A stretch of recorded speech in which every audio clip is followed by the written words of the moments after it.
Hello बच्चों, let's first read the question. तो question में हमें क्या दे रखा है? The value of Planck's constant is 6.63 into 10 to the power minus 34 joule second. तो सबसे पहले प्लैंक्स कांस्टेंट की वैल्यू देखो 6.63 into 10 to the power minus 34 है ना बच्चों।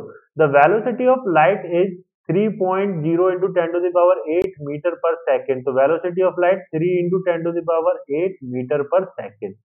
Which value is closest to the wavelength in nanometers of a quantum of light with frequency of 8 into 10 to the power 15 centimetre inverse बच्चों।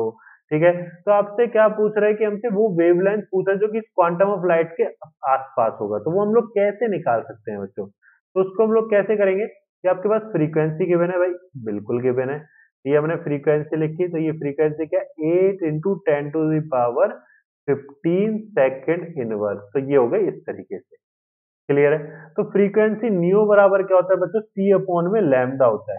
क्या होता है बच्चों, न्यू बराबर सी अपॉन में लैम्डा। ये कैसे निकलता है कि एनर्जी बराबर तो होता है आपका एच न्यू, ठीक है, और एनर्जी बराबर ही क्या होता है, एच सी अपॉन में लैम्डा। ये अपने पास क्या आ जाएगा, न्यू बराबर आ गया सी अपॉन में लैम्डा। यहाँ पे क्या करना है, 3 मल्टीप्लाई में 10 टू द पावर 8 और 8 मल्टीप्लाई में 10 टू द पावर 15। ठीक है, तो ये अपना ऊपर जाएगी बच्चों, तो 3 इंटू 10 टू द पावर -7 आ जाएगा और अपॉन में आ गया आपका 8 आ गया। क्लियर है? तो 3 अपॉन में 8 करोगे तो कितना आ जाएगा, 0.375 इंटू 10 टू द पावर -7। ये इस तरीके से मीटर आ जाएगा। क्या आ जाएगा बच्चों, मीटर आ जाएगा। ये बिल्कुल क्लियर है, बिल्कुल क्लियर है ना बच्चों। तो यहाँ पे हमारे पास क्या आ जाएगा, तो ये आ जाएगा 3.75 into 10 to the power minus, अगर हम देखेंगे यहाँ पे, है ना, तो यहाँ पे अगर हम देखें बच्चों, तो यहाँ पे हमारे पास क्या आ जाएगा, तो ये आ जाएगा 10 टू द पावर -8 मीटर। ठीक है, ये आ गया इस तरीके से। और इसको अगर हम देखें तो 37.5 into 10 to the power -9 metre आ गया। तो ये आ गया अपना 37.5 नैनोमीटर।